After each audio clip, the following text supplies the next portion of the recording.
우리가 하나님의 말씀을 조금도 의심하지 말고 전적으로 믿고 의지하며 살기 위해서는 먼저 의심해서 물리쳐야 될 마귀와 사탄과 귀신의 말들을 우리가 철저하게 의심해서 물리치는 것이 중요합니다. 그리고 적당히 믿어야 할 인간의 말은 우리가 적당히 믿어주어야 되지 너무 믿고 신뢰하지 말 것입니다. 우선 우리는 악한 마귀 귀신들의 말을 철저하게 의심해서 물리쳐야 되는 것입니다.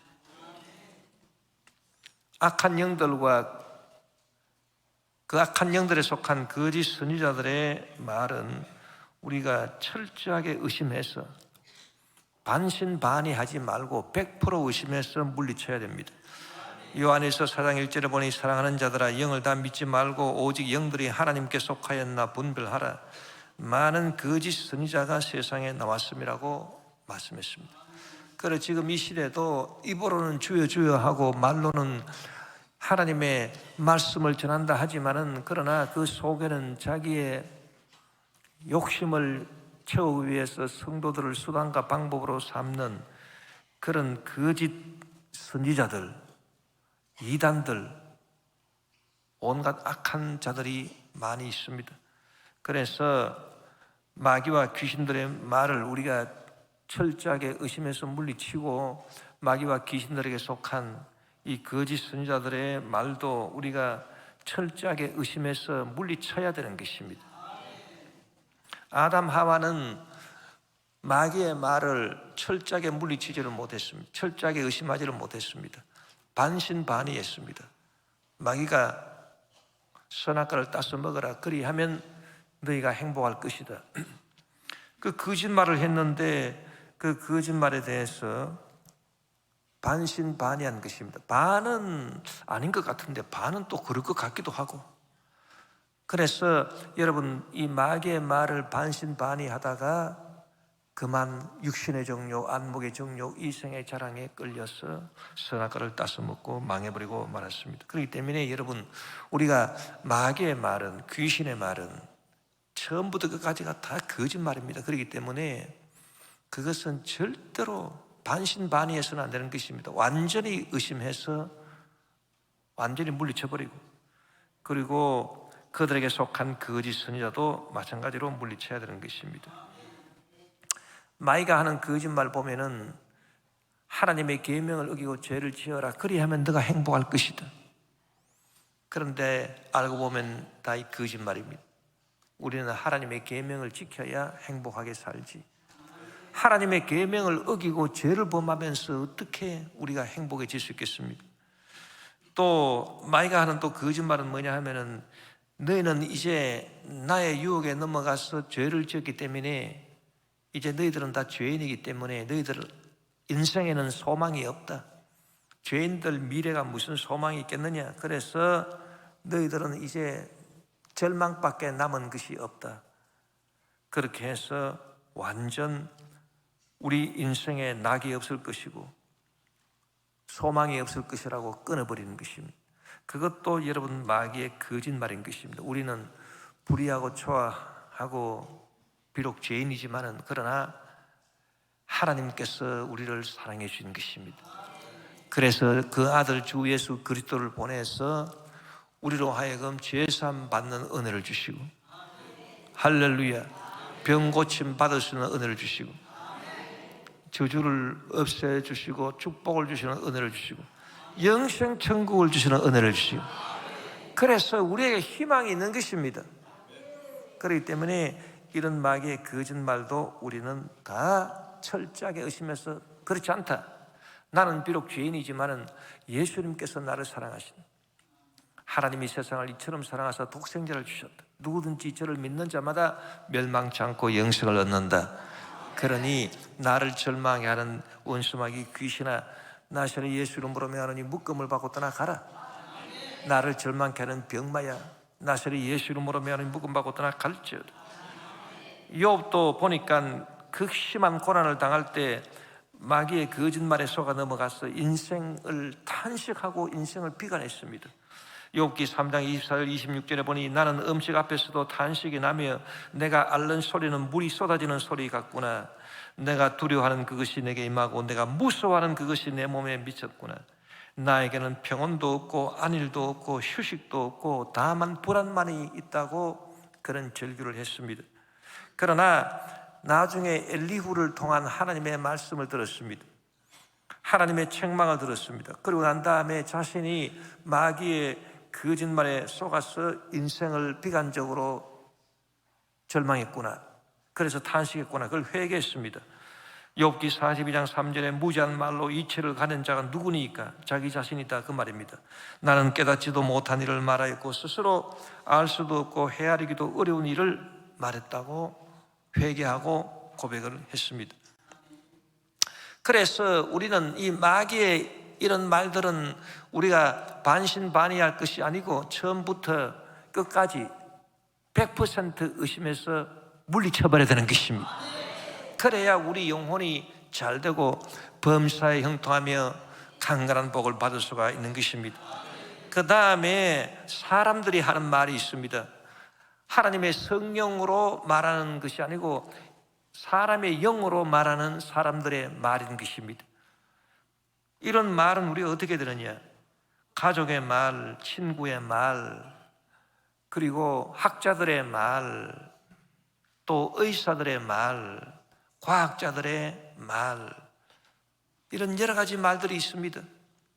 이런 사람의 영으로 말하는 그런 말들은 우리가 어떻게 해야 되느냐? 이것은 우리가 적당히 믿어야 되는 것입니다. 완전히 믿으면 안 됩니다.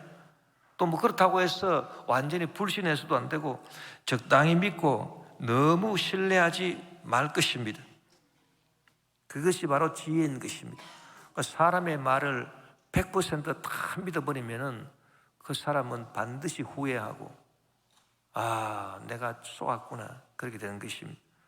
사람의 말은 적당히 믿어주고, 요걸 잘해야 됩니다. 적당히 믿어주고 적당히 신뢰해야 되는 것입니다. 그러나 여러분, 우리가 조금도 의심하지 말고 100% 순수하게 완전히 믿어야 될 말씀이 있으니 그 말씀은 오직 하나님의 말씀인 것입니다. 이 하나님의 말씀은 우리가 100% 믿어야 되는데 왜 믿어야 되느냐? 100% 왜 믿어야 되느냐? 남이 나보고 믿으라 하기 전에 내 속의 양심이 날 보고 믿으라고 합니다. 그래, 하나님 말씀 맞지 않느냐? 사람이 죄를 지으면 죄의 삭은 사망이다.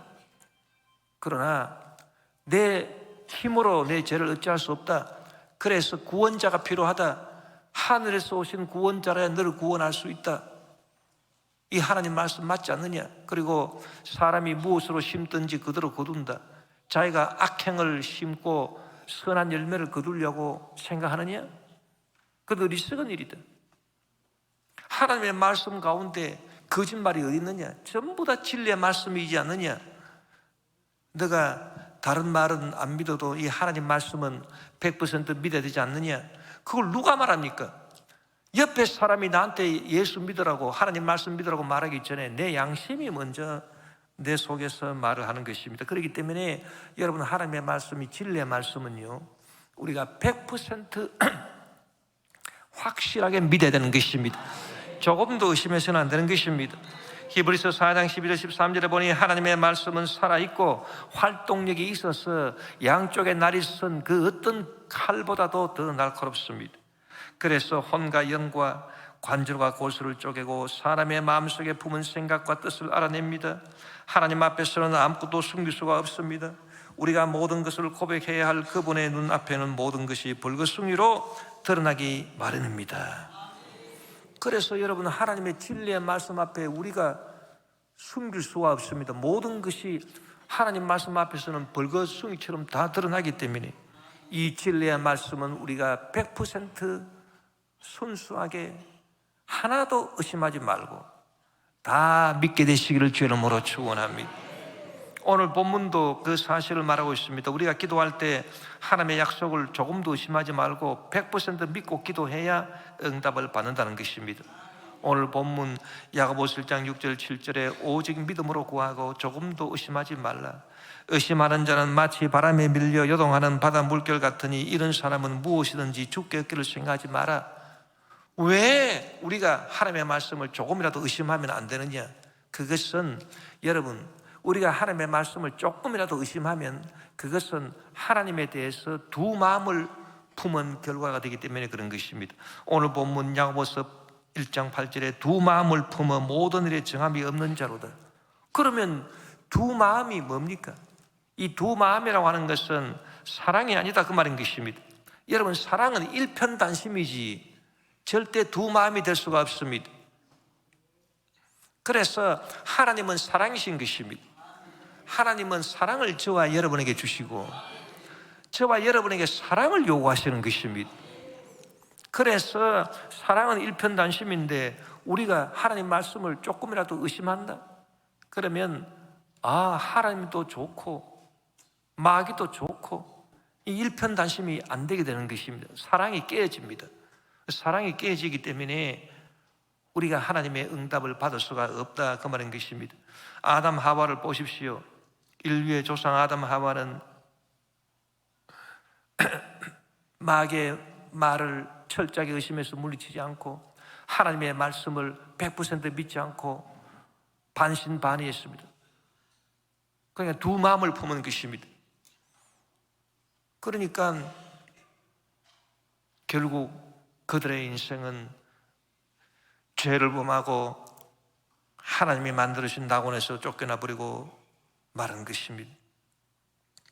하나님 앞에서 두 마음을 품는 것처럼 하나님을 배신하는 일이 없습니다. 하나님은 그 자체가 사랑이기 때문에 우리가 두 마음을 품으면, 하나님께 대해서 두 마음을 품으면, 즉 하나님의 말씀을 반은 믿고 반은 의심하고, 그러면 하나님을 배신하게 되는 것입니다. 성령을 슬프게 하는 일이 됩니다.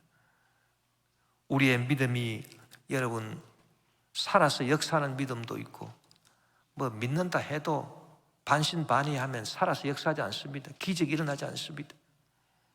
그런데 성경에 보니까 하나님의 기적을 일으키는 믿음, 이 믿음은 어떤 믿음이냐? 사랑으로서 역사하는 믿음이라 그랬습니다. 갈라디아서 5장 6절에 보니 그리스도 예수 안에서는 할례를 받거나 안 받는 것이 문제가 되는 것이 아닙니다. 가장 중요한 것은 믿음이 사랑을 통하여 일하는 것입니다. 우리 한번 따라합시다. 믿음은 사랑을 통해서 일합니다.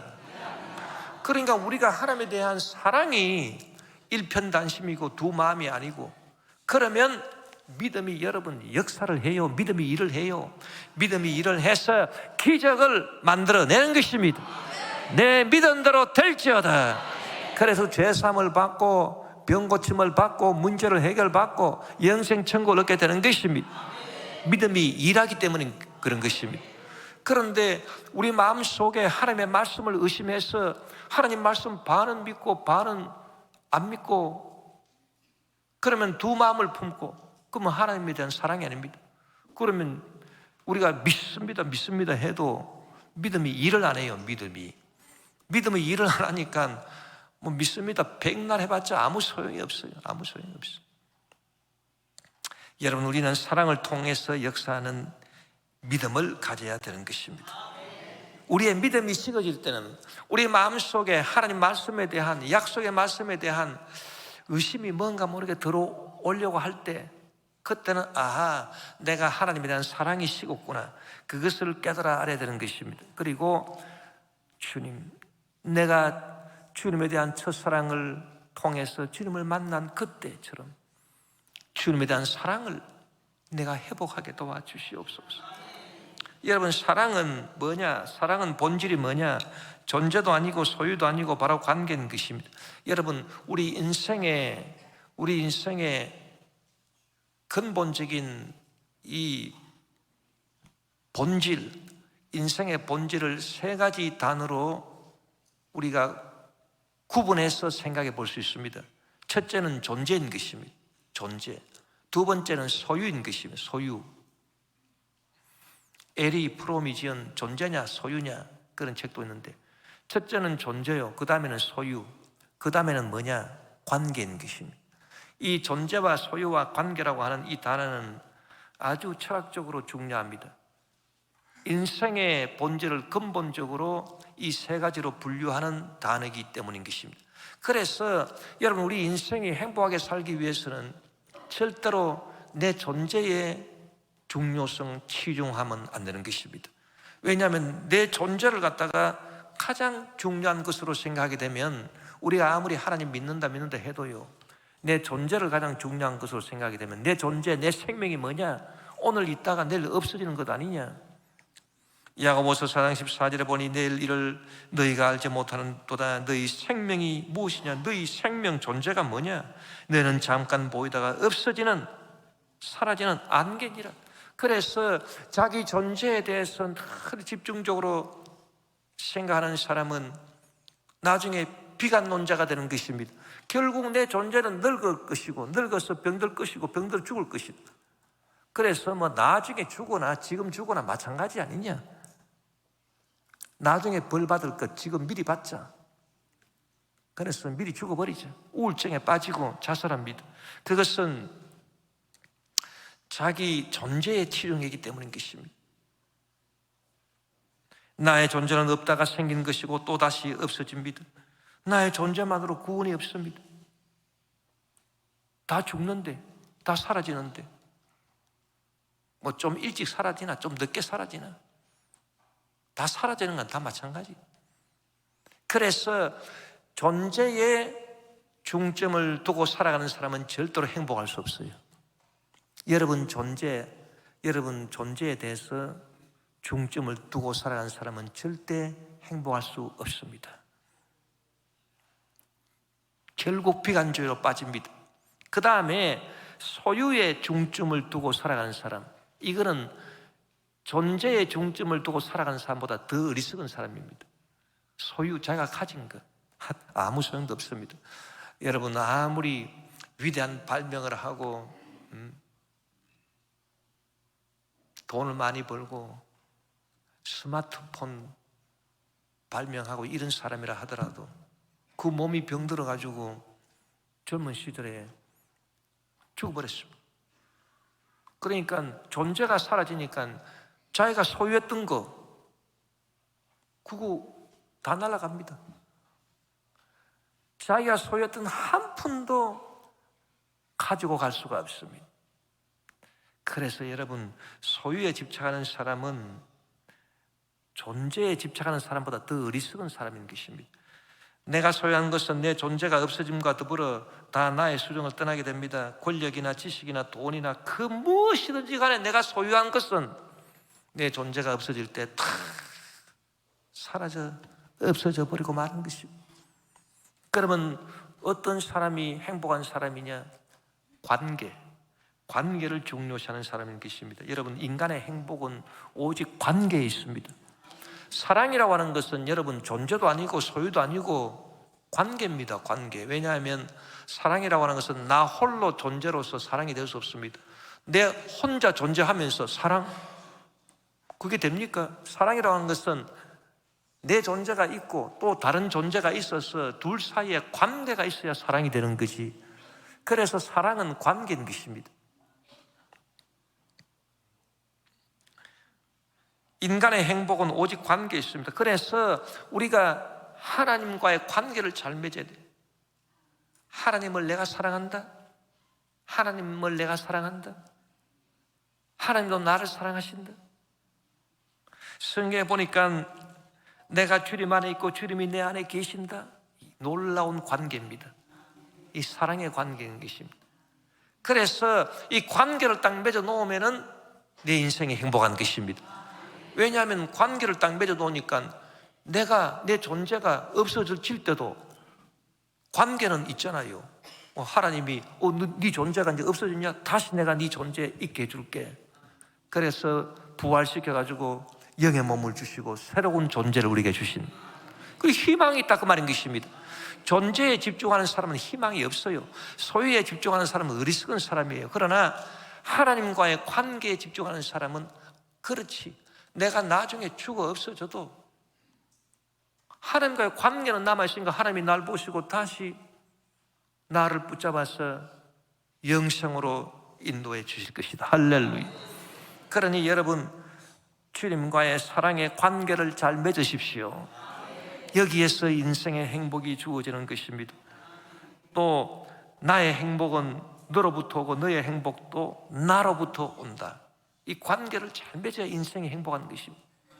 전도서에 보니까 이 전도서 기자 솔로몬이 인생의 행복에 대해서 깊이 고민하고 연구를 해가지고 발표를 했는데 멋진 발표를 했어요. 그게 뭐냐면, 야 사람들아, 너희들의 헛된 인생 날에, 인생이 헛되지, 그러나 그 헛된 날이라도 행복하게 살고 싶으냐?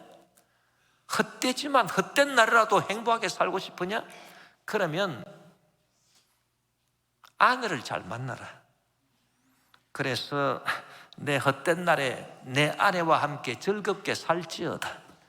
이것이 사람에게 주신 분복이니라. 그렇게 말했어요. 네 혼자로서는 안 된다, 그 말인 게, 너의 존재로서는 안 된다, 네가 뭐 가진 것으로 소유로 안 된다. 그러나 관계로 인해서 행복이 오기 때문에, 그나마 헛된 인생을 산다 하더라도 관계를 통해서 행복이 오기 때문에 네 아내를 잘 만나라, 이 사람아. 응? 아내들이여, 이 말씀을 기억해서 남편들에게 바가지 긁지 않게 되시기를 바랍니다. 아내를 잘 만나야 인생이 행복하다고. 인생이 이 관계를 잘 해야, 관계가 좋아야. 그것도 모르고 그냥 아내들이 그냥 막 세져가지고 그냥 그러면 안 됩니다, 여러분. 나에게 근심이 있을 때도 여러분, 하나님과의 관계가 딱 있으니까 근심이 다 사라집니다. 모든 걱정, 근심 주님께 맡겨버리는 거예요. 왜? 관계가 있으니까 주님께 맡겨버리는 거예요. 주님은 기다리는 듯이 우리를 찾습니다. 너희 모든 걱정, 근심을 내게 맡겨라. 주님 그렇게 말씀하시잖아요. 맡기기 싫은 거 억지로 맡기라, 그렇게 말씀 안 했습니다. 내가 다 맡아주마. 그러니까 수고하고 무거운 걱정, 근심, 짐을 다, 죄짐을 주님께 다 맡겨버려요. 관계하기 때문에 그런 것입니다. 김남조 시인이 그대 있음에 라고 하는 시가 있죠. 그대의 근심 있는 곳에 나를 불러 손잡게 하라. 큰 기쁨과 조용한 갈망이 그대 있음에, 내 마음의 자라그늘 오 그리움이여, 그대 있음에 내가 있네. 나를 불러 손잡게 해. 그대의 사랑 문을 열 때 내가 있어 그 빛에 살게 해. 사는 것에 외롭고 고단함, 그대 있음에 삶의 뜻을 배우니 오 그리움이여, 그대 있음에 내가 있네. 나를 불러 그 빛에 살게 해. 어느 문학 비평가가 이 김남조 시인이 이런 말 한 적이 있다고 합니다. 아무리 시에 재기가 많아도 그 시대에 대한 모랄이 가득하다 해도 영성이 없으면, 하나님에 대한 믿음이 없으면 시로서는 미달이다, 그런 말을 한 적이 있다고 합니다. 여러분, 우리가 하나님과의 사랑의 관계를 잘, 사랑은 두 마음이 아니 일편단심이에요. 정몽주의 일편단심. 이 몸이 죽고 죽어 100번 고쳐주고 백골이 진토되어 넋이라도 있고 없고 임양한 일편단심이야 가실 줄이 있으랴. 참 정말 만고의 참 명시입니다. 일편단심. 고려 왕조에 대한 일편단심의 충성을 말했어요. 그 사랑을 말했어요. 얼마나 고귀한 마음인 것입니까? 조선시대 명문장가 정철의 사미인곡은, 정철이 유배를 가서 선조 임금을 그리워하면서 지은 문장인데, 그 사미인곡 말미에 보면 이런 구절이 있습니다. 하루도 12때, 한 달도 30달, 적은 듯 생각 마라 이 실함 있지 하니. 하도 임금이 생각이 늘 나는데 이 시름을 잠시라도 잊어볼까 하니. 마음에 맺혀 있고 골수에 깨쳐 있어. 마음이 다 맺혀 있고 골수에 깨쳐 있어. 그럴 수가 없다. 그래서 편작이 열이 오나 편작이라고 하는 유명한 의사가 10명이 와도 이 병을 어찌하리? 이 병을 어떻게 낫게 할 수 있겠는가? 차라리 시어디어 범납이 되오리라. 차라리 사라져서 범나비가 됐으면 좋겠다. 꽃나무 가지마다 간대족족 안기다가, 그래서 꽃나무 가지를 이리저리 찾아다니면서 거기서 안기다가 향 묻은 날개로 님의 옷에 올무리라. 향을 잔뜩 묻혀가지고 범나비가 님의 옷에 싹 앉을 것이다. 님이야 날인 줄 모르셔도 내 님 조처려 하노라. 님은 나를 모르겠지만 그러나 나는 님을 따르려 한다. 그런 구절이 있습니다. 참 멋있죠.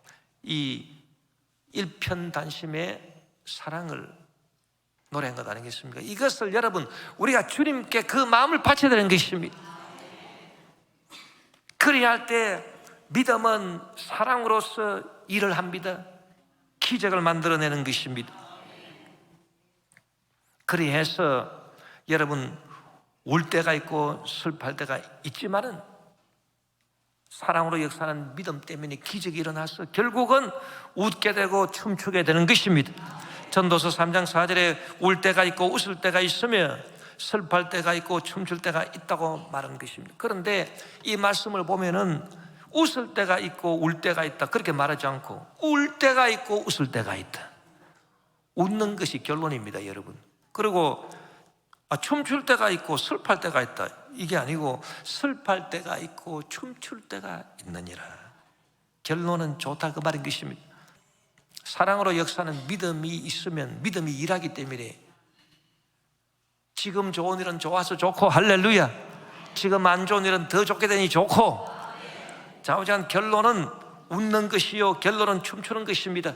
우리 인생도 그렇고 우리 인생의 끝이 나고 이제 죽고 난 다음에도 여러분, 우리가 영의 몸으로 부활해서 영생을 누리게 되니 결국은 웃는 것이요 결국은 춤추는 것입니다. 바울은 고난 당할 때도 피할 길이 있고 소망이 있다고 말했습니다. 고린도전서 10장 13절에 사람이 감당할 시험 밖에는 너희가 당한 것이 없나니 오직 하나님은 미쁘사 너희가 감당하지 못할 시험 당함을 허락하지 아니하시고 시험 당할 즈음에 또한 피할 길을 내사 너희로 능히 감당하게 하신다고 말씀했습니다. 인생길 험하고 마음 지쳐 살아갈 용기 없어질 때, 혹시 여러분 가운데 그런 분 계십니까? 너 홀로 앉아서 낙심치 말고 예수님 품으로 나오시오. 예수님은 나의 생명, 믿음, 소망, 사랑 되시니 십자가 보혈 자비의 손길로 상처 입은 너를 고치시리. 우리 조영계 목사님이 작사하시고 김보은 씨가 작곡한 복음성 아니겠습니까? 어두운 밤 지나면 새날 오고 겨울이 가면 봄이 오듯 이 세상 슬픔도 지나고 나면 광명한 새날이 다가오니 예수님은 나의 생명, 믿음, 소망, 사랑 되시니 십자가 보혈 자비의 손길로 상처 입은 너를 고치시리. 아멘.